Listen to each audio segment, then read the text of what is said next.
Okay, so let's get started. So hello again, everyone. The official welcome. My name is Lois, and I'm one of the graduate assistants with the Center for Indigenous Educational Research at OISE University of Toronto, along with Maggie Conway, who is also here supporting the event today.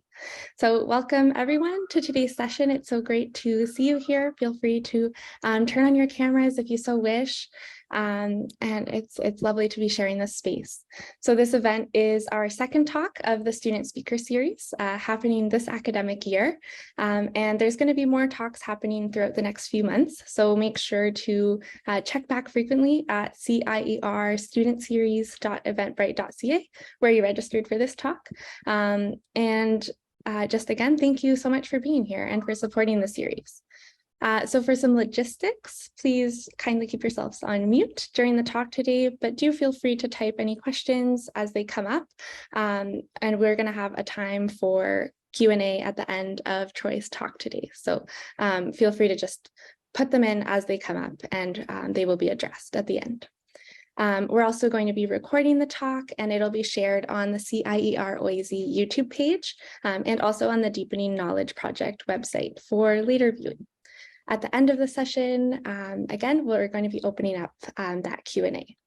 So I would now like to open our event with an acknowledgement of the land, and with this, an invitation to reflect, not just now here as we're together this evening, but continuously on our relationships, our identities, and our responsibilities to the lands where we find ourselves. As we are gathering virtually, I invite everyone to reflect personally on the land where you find yourself tonight, and feel free to share it in the chat if you wish, or introduce yourselves as well, right in the chat.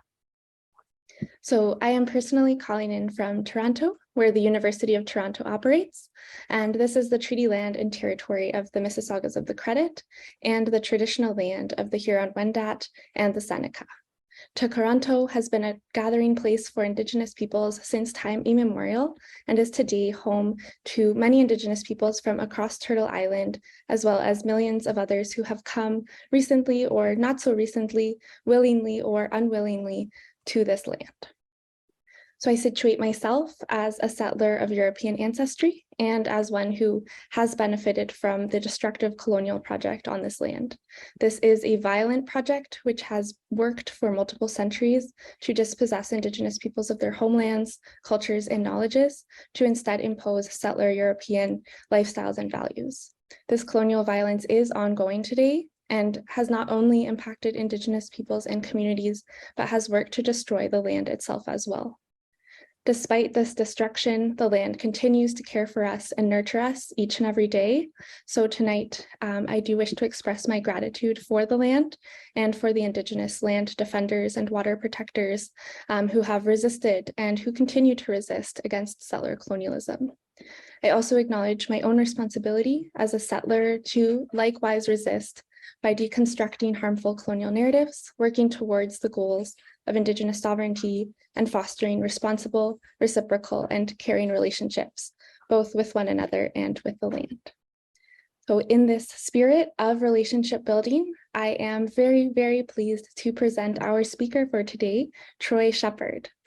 Troy is an all-but dissertation candidate in the PhD program of Social Justice Education at OISE, University of Toronto.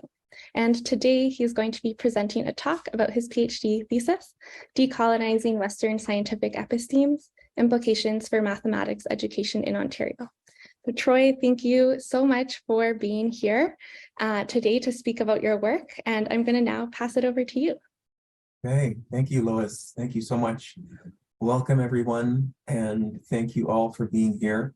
My name is Troy Shepard, as Lois just mentioned, and I am delighted to share this presentation with you, which is my PhD thesis.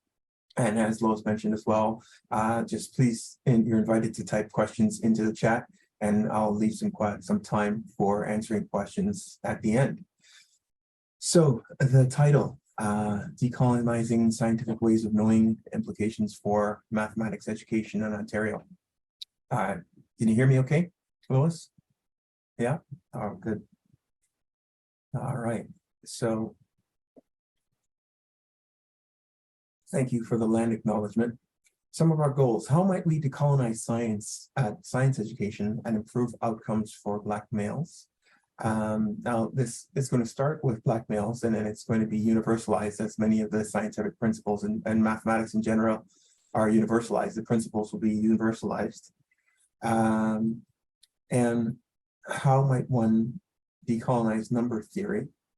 So some of our success criteria, because mathematics is thought to be the central aspect of science, and how might we get there is the aspect of decolonizing science through decolonizing number theory. And how might one use a new number theory to imagine mathematics? And how might one use mathematics to reimagine STEM? These are some questions we're going to be touching on. How might one use a reimagined STEM to reimagine education? So these are some big questions that we're going to be looking at in the presentation and that I look at in my thesis.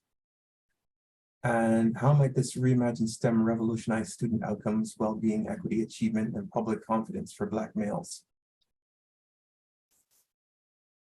So as I locate myself in regards to this particular thesis, I was raised with spirit, meaning that my grandmother, as I lived with her, she had me in many different ways of knowing, many different spiritual ways of knowing as I grew up.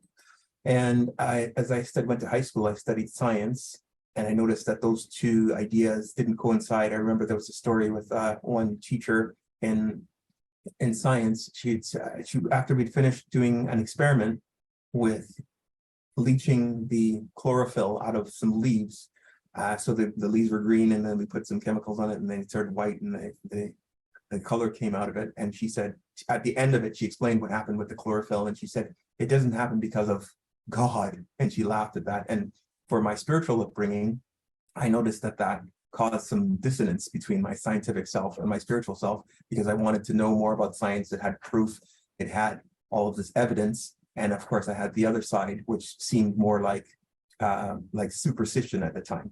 So I got curious in how might these two come together. So they didn't agree with each other, and it created some cognitive and spiritual dissonance within myself. And I had a desire for them to both live harmoniously in my mind and in my spirit. So this is where I came to my PhD thesis, and to merge both ways of knowing for the benefit of students in school. So the part of the problem is, as some researchers say, this is from Professor Joki Wayne. She said, the greatest damage done by colonialism, formal education, and materialism is the disruption of Yalungta and Ubuntu in the African psyche, which can result in irreparable damage. This is in the Science of African Spirituality. And the question becomes, how do we even begin to decolonize science? Because science is true because it's science, it's mathematics, it's axiomatic. The number one is equal to the number one, 1 + 2 is equal to 2. How do you decolonize that? Okay, this concept is true because it is true, because it is there. And that's a tough thing to decolonize. How might you do that? Especially since mathematics, how you start, how I started, is with mathematics being the queen of the sciences and number theory being the queen of mathematics. We have to start with the royalty of science, so to speak, the number theory and the mathematics for decolonizing. And how might we do that? And this is a little talk that's done by the late elder Dave Christian. This is about 2020, he did this. And he says we need to revolutionize the education system to include spirit. And I'll just share this a bit to hear him, let him speak it in his own words. And let's see if we can hear this. I'll turn it up. Share as much as we can. Here? Yeah. Through our own experience and ceremonies, and the times that we have spent on the land, to feel the land and to hear the voice of Mother Earth herself. we need to revolutionize the whole education system as it is presently delivered to our children. Again, I remember a grandmother speaking to me and speaking to many. And she would say, and I've said this to us, Mayachi kana mata pinonji, miwe, kije autism. Chikana mata pinonji, miwe, manachite. Chikana mata pinonji, aninge win chip moset tabaki. What that elder said is that what we need to teach the child that is so important is their own spirit.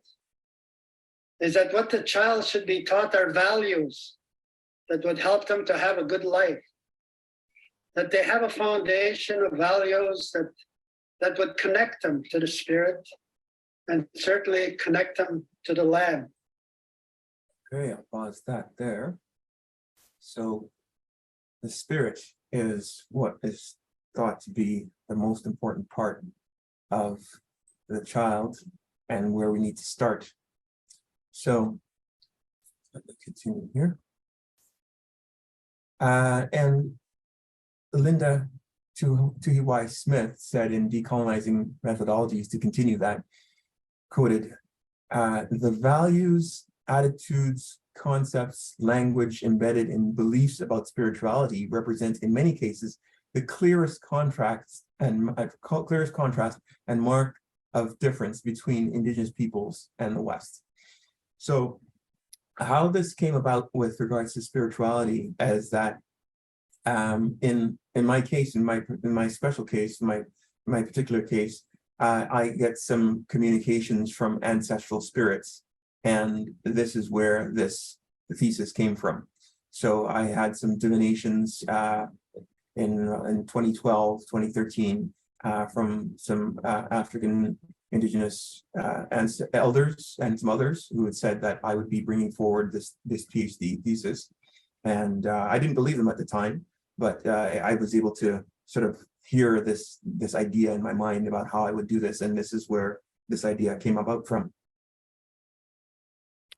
So if you look in the Ontario curriculum, you'll see this this little motif here, which is recognizing the elements of the whole person, the cognitive, the emotional, the physical, and the social. And in the center, there's a self or spirit that holds it together. So you can call it self, or you can call it spirit.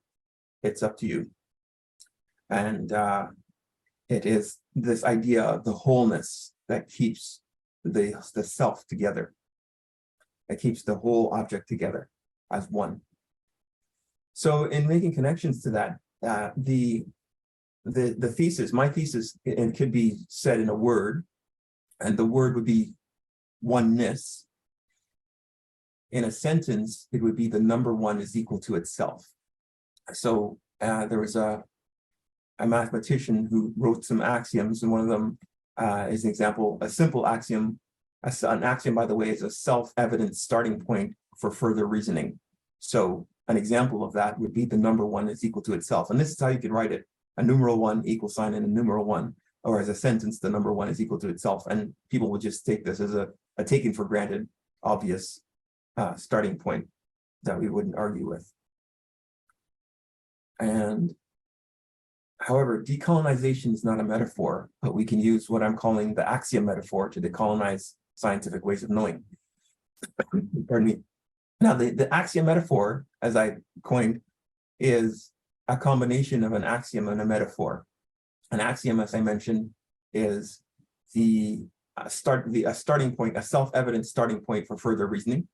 And a metaphor is simply in the state of something is something else. All the world is a stage. Life is a highway. Something is something else. So just combining those two, I get to this. The number one is equal to itself. So the number one is representative of the separateness in this equation. So if I have a pen, that it would represent the separateness of this pen. So if I have this pen, it would just be one pen, and I'm just looking at the pen, nothing else in the universe, just the pen. So I'm separating the pen when I say one pen from the rest of the universe. And when I say the self of the pen, it's the interconnectedness of the pen that holds it together, that holds together all of the protons and neutrons and electrons. Electrons are popping in and out of existence, yet the pen stays as one whole object. So this integrates the African indigenous, Turtle Island indigenous, other peoples, indigenous peoples of the planet who look at this interconnectedness idea and make it the starting point for their sciences.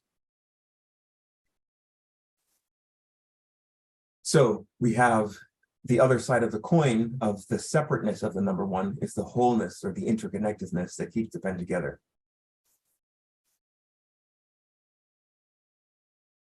So as I mentioned, we have all sorts of things going on at the subatomic level, electrons popping in and out of existence, and it stays whole by what I'm defining as the self.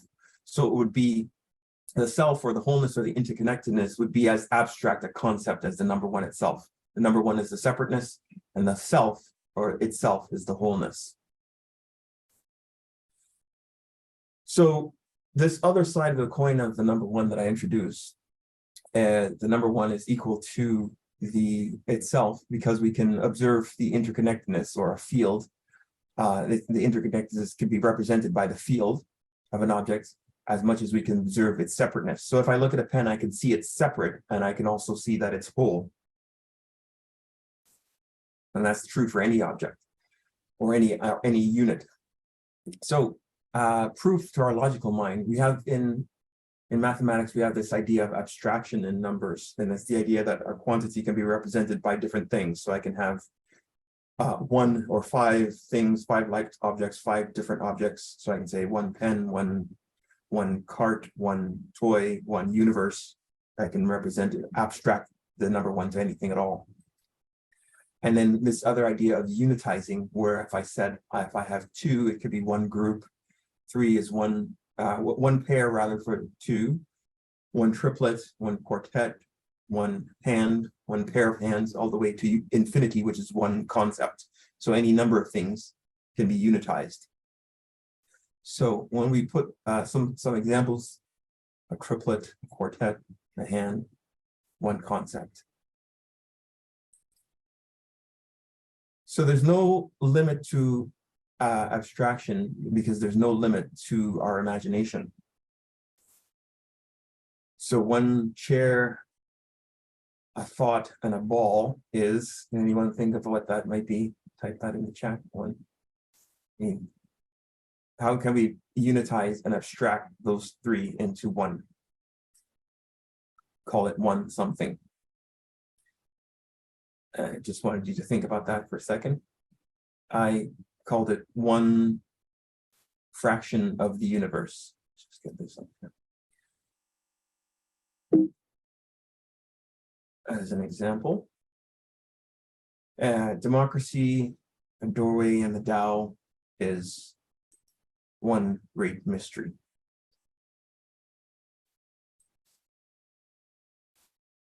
So the number one can represent whatever one wishes.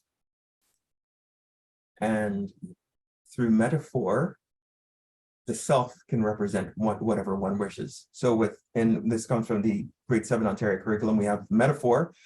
A metaphor creates vivid, striking pictures in the reader's mind by suggesting an expected analogy between one type of idea, object, and another. So it could be anything, as I said, one something, a budding poet. So something and something else. Life is a highway. To be an example that we might know in pop culture, or all the world is a stage. So two different things that are coming together.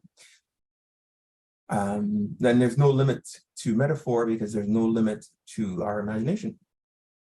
And through metaphor and the spirit of oneness, the spirit of oneness can represent whatever one wishes. So if we look at the spirit of oneness as the whole multiverse or the whole universe unitized as one, anywhere I point to in the universe is the universe. So if I unitize my whole body, anywhere I point to on my body is my body.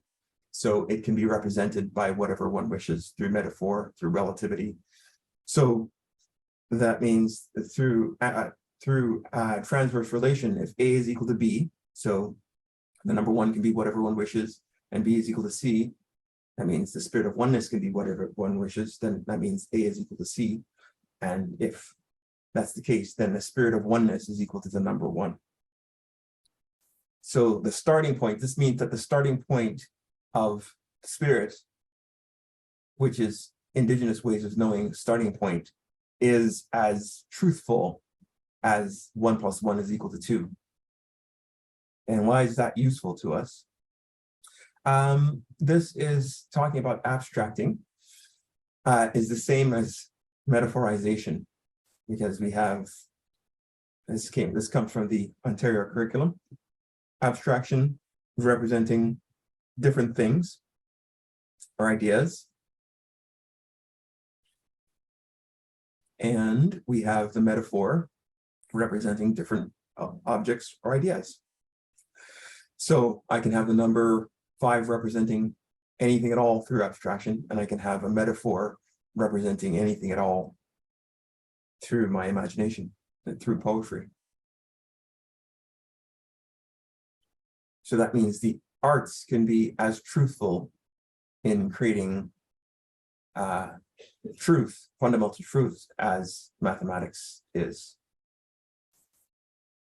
And there's just different ways of writing the number, this thesis that I bring forward, the number one is equal to itself, different ways of writing it. So how might this new number theory, it's the second part of our talk here, how might this new number theory be used to reimagine mathematics? Now this symbol here that I put up is an example of what I talk about as being the axiom metaphor. So this is, these are some mathematical symbols. S is representative of science. This is pi. This is the square root sign. This is the an I, which is representative of imaginary numbers, and it's squared. And this is the plus sign.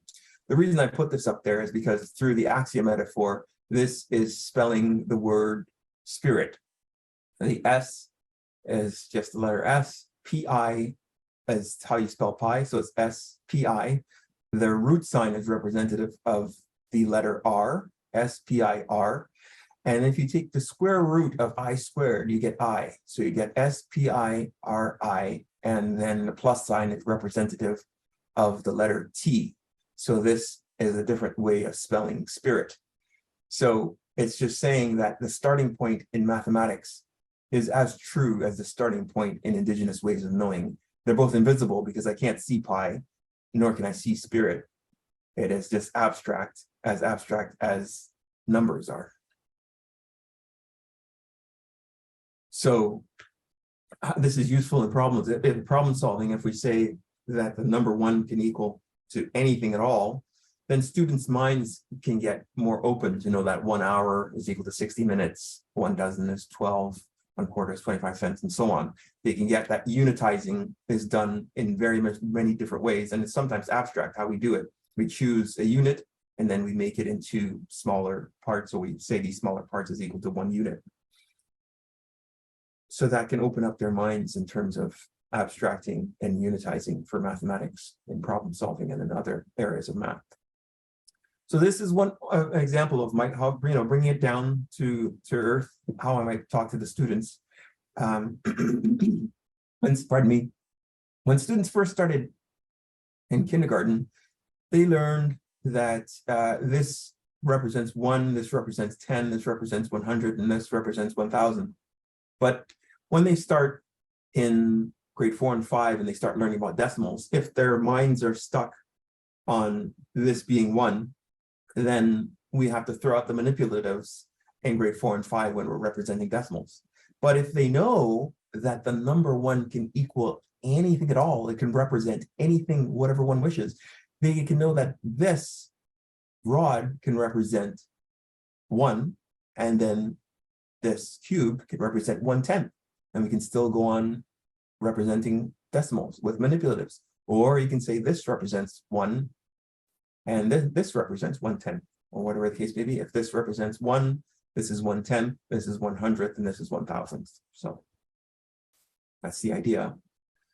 And so for data collection, I'm going to be telling Black boys, I'm going to be working with Black boys and telling them about this idea that the number one can equal anything at all, having them represent decimals and asking their feedback on how they think that this work helps them to understand representing decimals more easily, more deeply, more clearly, and how it helps them to represent, how it helps them in mathematics in general. So they're going to have a little bit of chance to work with that.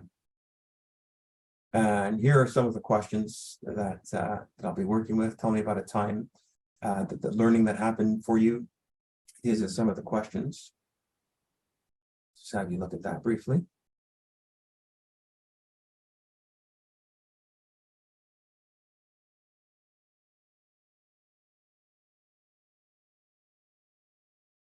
So how this can be applied, this idea of the axiom metaphor, is when we look at something as simple as a line that we take for granted. We just kind of think we know a line. And if I ask some people, what is this? They'll say, well, it's a line, Troy. It's a simple thing.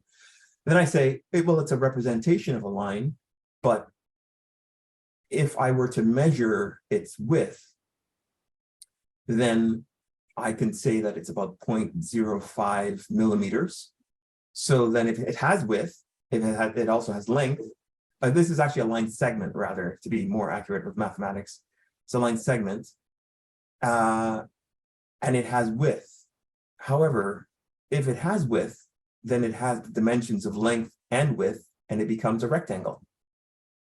So it's a really, really thin rectangle. But if I were to get it so thin that I can't observe it, then how do I know that it's real? If it gets so thin that it goes to zero, then it doesn't exist. But if it has any width at all, even an infinitesimal width, it becomes an infinitesimal rectangle. So it's looking, so this new way gets us to look, looking through the lens of the axiom metaphor, gets us to look at a line as a metaphor. It gets us to look at a number as a metaphor, just like we look at indigenous ways as a metaphor. Similarly, we can look at indigenous ways of knowing, like the earth, like the late Elder Dave Crushane mentioned, listening to the voice of the earth. Some people might think of that as a metaphor, but for other people, it's not a metaphor. It is literal. And how do we think about maybe through the lens of the axiom metaphor, maybe both starting points as being axiom metaphors, as opposed to some starting points being more literal and others being metaphors. This is a little talk by David Bohm. Let me see if I have time. I'll just say what he was talking about, a starting point. He was saying that he learned about string theory, and his thoughts are that ideas that are revolutionary might not start from the top, might not start from the most complicated, but might start from the bottom and filter their way up. So that's what, and I think that this is an example of an idea that starts from the elementary bottom stages and it can filter its way up. And I'll show you that a little bit later on. Actually, right now. So this is an example of metaphorical mathematics. So this is a simplified framework that I started. And we can start off with dimension 1. I'll start off there because in dimension 1, we have a line, which I just talked about, and it's linear. And dimension 2, we have area. It's just length and width. But with a square, for example, or a circle, it just has length and width, but we can't observe it. Just like the width of a line is infinitesimal and we can't observe it. Similarly, the thickness of a square is infinitesimal and we can't observe that either. So that becomes a metaphor as well. And a cube also becomes a metaphor because it doesn't have any mass. This is the area where we have volume, the dimension where we have volume. And then we get into an object which has mass. And so I'll just pause it there. I won't go too much into this, just to know that this just extends the idea that we're starting from a basic axiom metaphor, a way of looking at the world, a lens of looking at the world that includes different ways of knowing, and then we can extend it throughout the dimensions in our mathematics, in our physics, and so on.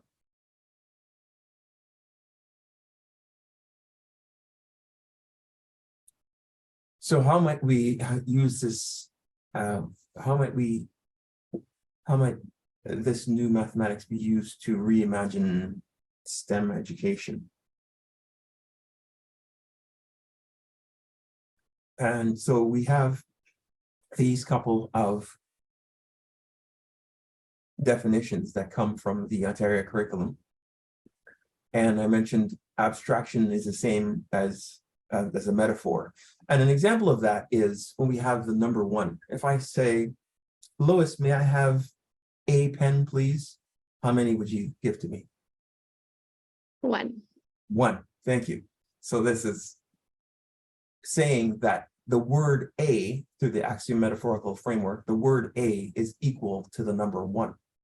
So that's a starting point there, where language arts represents truth as much as mathematics represents truth. So abstracting, as we mentioned before, looking at different quantities, making one as the other is the same as abstracting is metaphorization. They are one and the same. So we can look at metaphors like water is alive, and axioms like 1 + 1 = 2. No one typically argues that axiom because it's convention and considered self-evident. So the axiom metaphor is a bridge between the axiom and metaphor, and it bridges axioms from different cultures, different ways of knowing. So now a starting point where the earth is alive, the earth is a spirit, can now be seen as an axiom. And if we take that as an axiom, a starting point for further debate, then we might be treating the earth differently. We might be treating nature differently.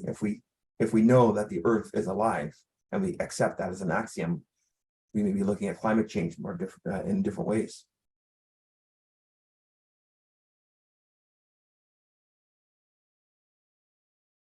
So this is an example, axiom and metaphor. We have De Broglie, who is he was a Nobel Prize winner, who talked about electrons or all matter emitting waves. And then this is, we also have juxtaposed against Rumi, who said that where we've fallen into a place where everything is music. And as most of us know, music travels in waves. So we've fallen into this place of matter where everything travels in waves or music. So we can say something mathematically, as De Broglie did, all matter travels in waves, and he did that through physics and mathematics. Or we can say it poetically, we've fallen into a place where everything is music, and we can have truth in poetry be as truthful as they are in science. And the truth here that Rumi spoke of, that we still are fascinated by today, it seems to resonate on a different part of our psyche, a different part of our heart, in a sense. So it's a metaphorical truth seems to resonate with our heart. Meanwhile, a mathematical truth might seem to resonate with our left brain, but they're both truth. So this is an example of how we can use this axiom metaphor. Starting off with, staying with physics, we have this idea that F equals ma. It's one of Newton's laws. Force equals mass times acceleration. And we can say it like faith equals mysterious atheismness. This is the idea that we have many different beliefs, many different stories coming together, the scientific story and the story of everyone on our planet, our creation story. I might missed it. There was a quote that was talking about from the elders of the Red Nation, who mentioned that there are many creation stories, and we're told that they are all true.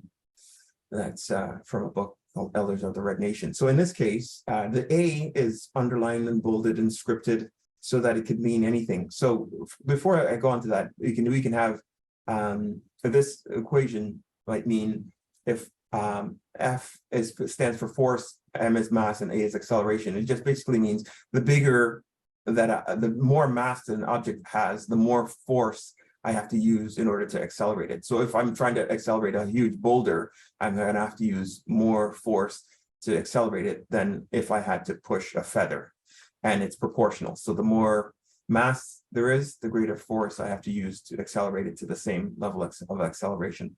So we can say faith is equal to mysterious atheismness from a perspective of the axiom metaphor.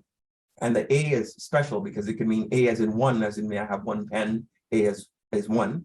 A can also mean zero, as in asymptomatic, means zero symptoms. A can be agnostic, A can mean atheist, A can mean anything at all. So it's opening up the idea that any creation story is, as the elders of the Red Nations noted, all creation stories are true. So positivism with purpose is speaking as it's challenging positivism in a sense that it's a philosophical theory which states that if we're positive about something, I'm absolutely positive that knowledge of anything is true, that's not true by definition, is exclusively derived from experience of natural phenomena and their properties and relations.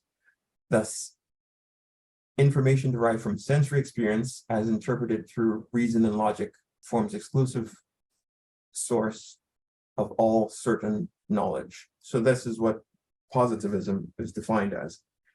And it is one of the main philosophical theories behind modern science. And I challenge this positivism to say that introspective and intuitive knowledge are rejected, and metaphysics and theology are rejected, and only that can be because they cannot be verified by sense experience.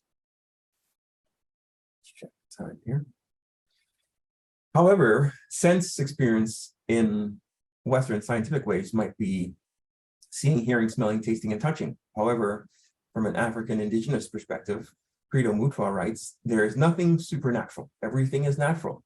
We in Africa know, and please don't ask me to explain further, that the human being possesses 12 senses, not 5, as Western people believe. So positivism might get some challenges if it only believes that we can see, hear, smell, taste, and touch, while other cultures in the world believe that we have more senses and we can do more with it. So the idea of science and positivism and the philosophy of positivism may have to change to incorporate other people's ways of knowing on the planet. There's an elder who's the late elder Maladoma Somé, who in his book of Water and the Spirit writes about telepathy, transmography, teleportation, and time travel in his book. And these would not be readily explainable from our current philosophical theories and stances. So again, why we have to expand our philosophies in science so that we can explain more.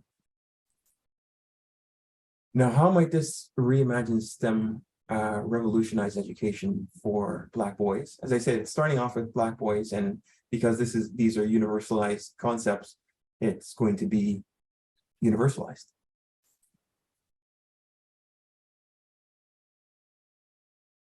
We have the idea, just bringing back this idea again, that the number one is equal to the word A as a starting point for merging metaphor and abstracting in mathematics. Oh, this is the idea that all creation stories are true. As I'd mentioned before, this is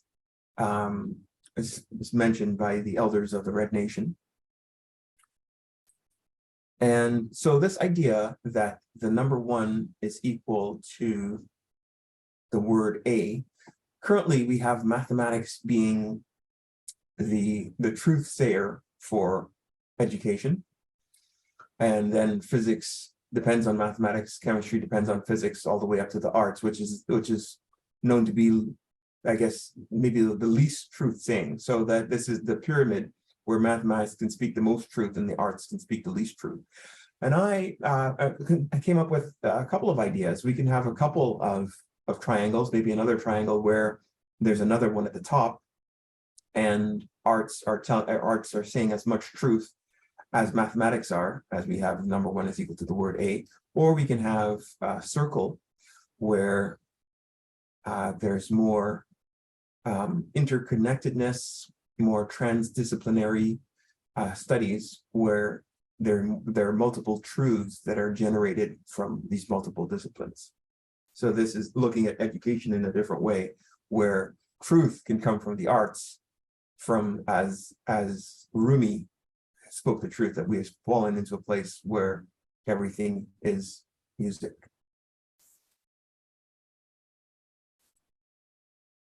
And some of these universal learning strategies are necessary for some, good for all. Ceremonial rites of passage are a way of educating, one way of educating in many indigenous ways of knowing. African indigenous ways of knowing, they have dreams, rites of passage, dream work as ways of knowing and educating, vision quests, positive affirmations, and contemplative practices. These are some practices that we can incorporate into education to become more intuitive, to open up our other senses, to be able to open up our right brains, to open up our minds, our souls, and be able to feel more whole and to be able to have more purpose. I think in one of the areas that I read about, it was that one of the reasons why we may have so much difficulty in the West in terms of finding our purpose is that we don't know what our purpose is. And many of the indigenous peoples, as I read of the Dagara of Maladoma Some, he speaks of having these rites of passage so that young people can know what their purpose is, and then they follow their purpose. They know about it when they're young, and then they can follow their purpose through life, being that life would be more meaningful and more rewarding when they're following their purpose, as opposed to just bouncing around, not knowing why they came to planet Earth. So, for example, if we continue on with examples of how we might apply this to the Ontario curriculum, we have this expectation from the Ontario curriculum. It comes from our language curriculum, and it was, the teacher's prompt was, whose voice is missing from this text? And why do you think it has been left out? And what words might you give to this missing voice? So right now, I'm hoping that if a child says that it's the voice of the rivers that are missing, the voice of the spirit of the earth that are missing, the voice of the ancestors that are missing, I hope this becomes a typical conversation in our education classes, so that if a child says the voices of the ancestors are missing, they're not having the medical authorities called on them to say that they're out of their wits, because this metaphor is as true as 1 + 1 is equal to 2. So other implications are the earth has rights. You know, we have corporations that have rights. The earth can have rights too, being that the earth is alive. And how might we harmonize these rights so that we're listening to the rivers, listening to the earth, listening to the trees, and so on. And how might this revolutionize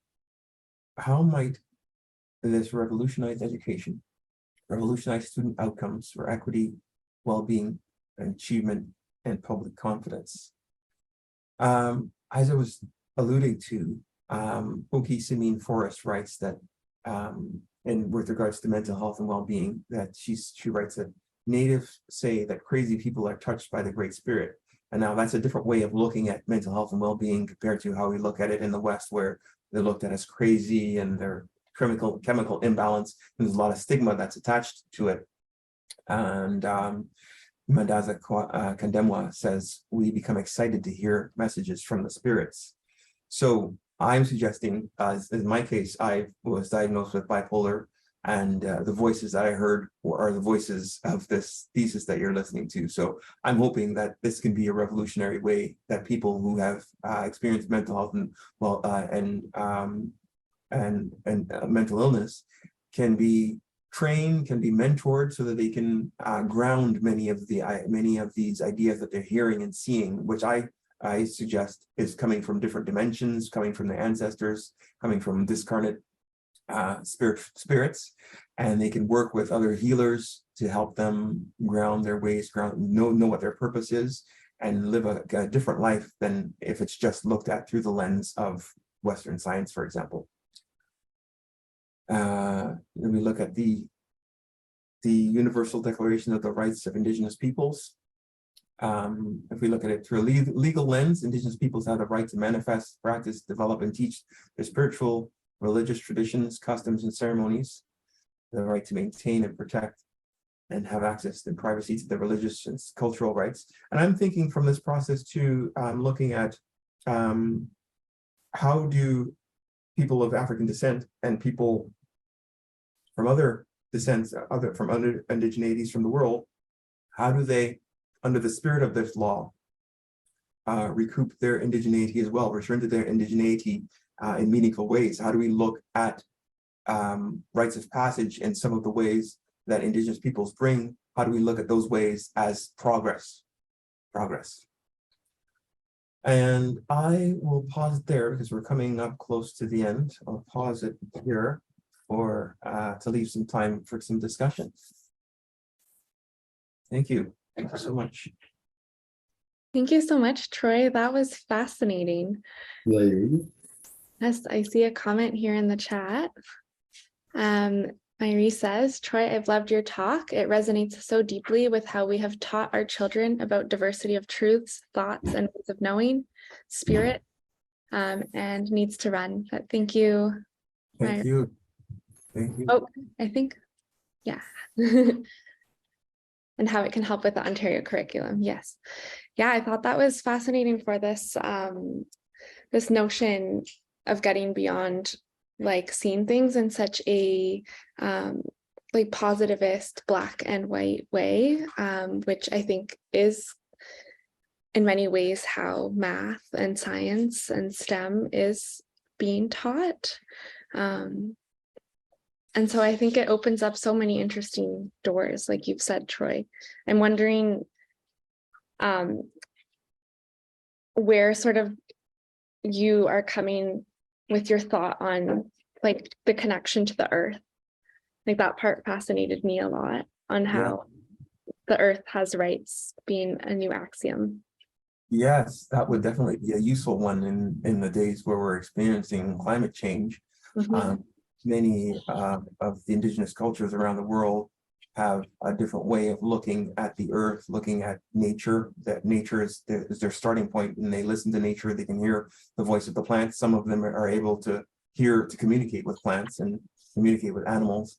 And I think their wisdom will be definitely needed as we go through these challenges that we're going to face with climate change. I think we're going to have to definitely look at the axioms that they bring to the table and be able to use some of their and learn from some of their interventions and how they respond to the earth if we're going to, be able to live in harmony with nature, because the earth is kind of bigger than us and have more power. So I think it's wise for us to kind of learn from them and learn from the earth itself. Mm-hmm. Yeah, thank you so much, Troy. I do see Aya has a hand up. Yeah.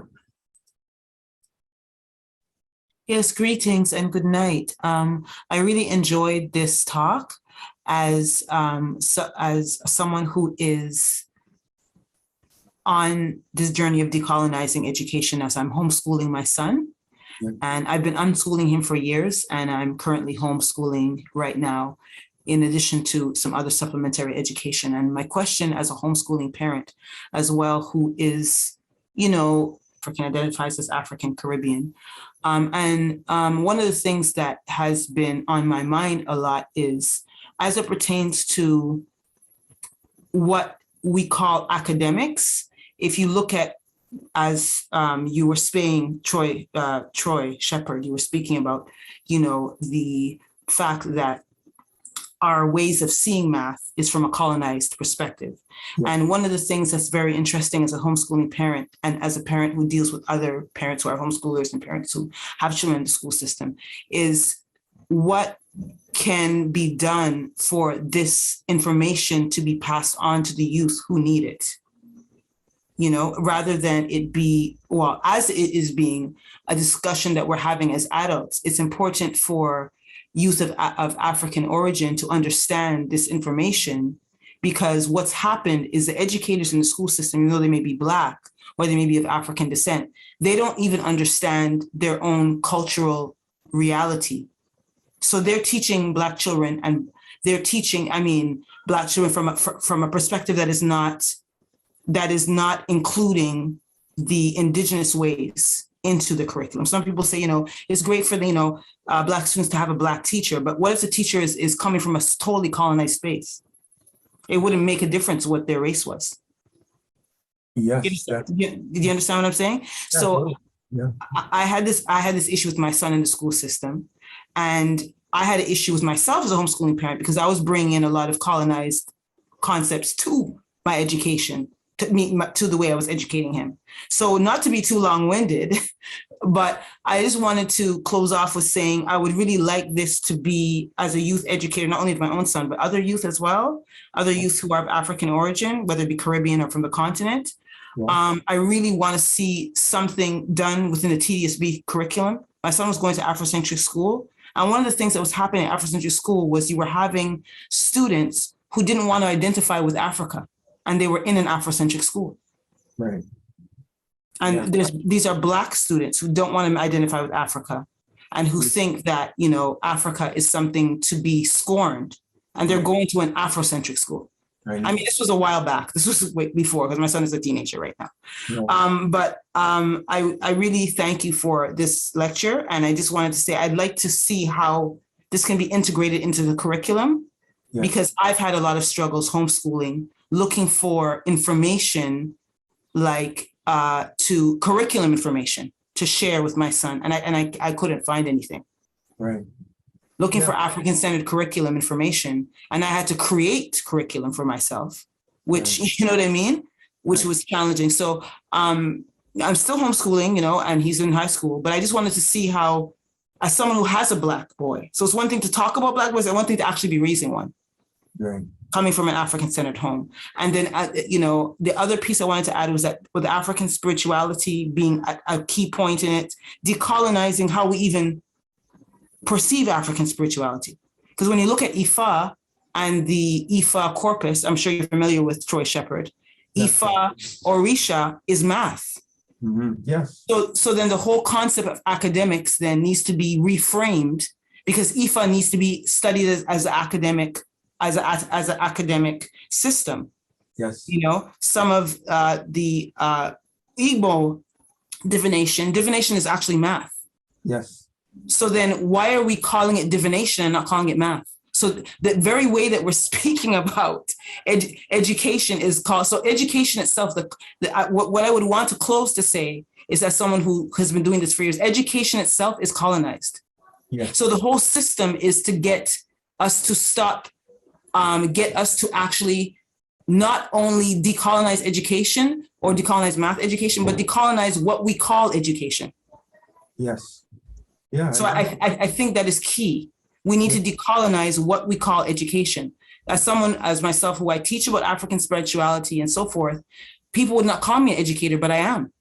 Yeah. So I just wanted to close with that and say that it's been a frustrating journey. Yes. Actually doing this work and working with Black youth and seeing that there's not enough time invested, especially in Ontario, which you're having a large crime population, you're having youth that are turning to crime, you're having, inner city issues, there has to be something that can be done. Yeah. Because my son needed this when he was in elementary school, and he didn't get it until he was in high school. So I just wanted to, sorry for being so long-winded, but I just wanted to share, because it's really, really challenging as someone who's actually educating. I'm not, I guess you would call me an official educator, someone who's educating my son to find that not only information, but curriculum that I can incorporate into it, into my work as a teacher. So I just wanted to say that thank you. And I think something needs to be accelerated in the Ontario system, because you're having a crime problem that's related to the youth not knowing who they are. I totally agree with you. And I think that's probably the main thing, is that, well, there's a couple of things there. You said a lot of stuff, and I thank you for your passion. Thank you for the feedback. I hear your frustration as well. And the comments. There's a lot there. This has happened. It's been happening for a long time. It's been happening for, over 500 years with this colonization. So it's going to take some time. We've had lots of colonized minds and internalized oppression as a result. So as you mentioned, so us as teachers, we didn't learn our ways of knowing, and we got that taken away from us, got that stolen from us. So it's easy for us to just teach the colonial way. I think in this time, as we become more of a global village, the colonial way is not going to be disappearing, and there are definitely useful aspects to it. And in addition, the indigenous ways are not going to disappear. And there's totally some, as I mentioned, some important, very important aspects that we can learn from there. And I think one of the main things that you just mentioned is this idea of knowing our purpose. And it's going to take some time. I mean, and speaking from my perspective and approaching the board, approaching the ministry and things like that, it takes time, I think, for people's minds to get open to these types of things, to get people trained, to get curricula written, to get the political will. All these things, they do take time. And my hope is that it gets accelerated somehow. And I totally agree with you in finding these, finding the community, finding the resources, finding the curriculum, finding the teachers, so that we can get these resources available and these ways of knowing and thinking available to young people as soon as we can. I totally agree with you there. Thank you for that comment. Thank you, Troy. I do see, I hope I'm pronouncing your name correctly. Please correct me. Says, my concern is that the African indigenous ways will be known among the youth in this day and age. So I'm wondering, Troy, do we have about a minute left? Do you want to speak to that a little bit, or I'm not sure if anyone had like a final question. Oh, another comment. At the least, the most basic information would be accessible. And thank you again for your lecture. You're very welcome. Leo, let me see. My concern is the African indigenous ways will be known among the youth in this day and age. Yes, definitely. That's definitely a concern, as we mentioned, and we're moving in the right direction. I think we can just be celebrating the steps that we made. Look at this lecture, the work that many other people are doing in that direction as progress. I think we've got to look at it from a different lens and be able to celebrate the progress and the ways that we're moving forward. In general, I think these ways of knowing are going to be around. They're not going to disappear, just like the number one is never going to disappear. So my idea is, how do we find ways to collaborate? And many of us know we're not going to unknow the colonial way. And since the indigenous way is not disappearing and many of us are returning to it, and it's like, the idea is, how do they live together in our minds? How do they live together in our bodies and our spirits, so that we can benefit best from both ways of knowing? Okay, I guess maybe one more before we wrap up.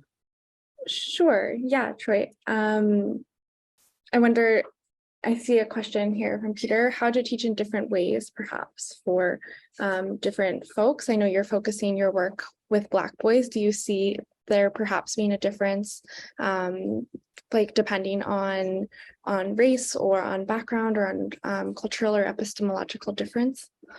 Yeah, that's a good question. I think it's useful, definitely, to be teaching from this. We have this idea of culturally relevant pedagogy, to teach to students who have certain different backgrounds and cultures, and teach to their ways of knowing.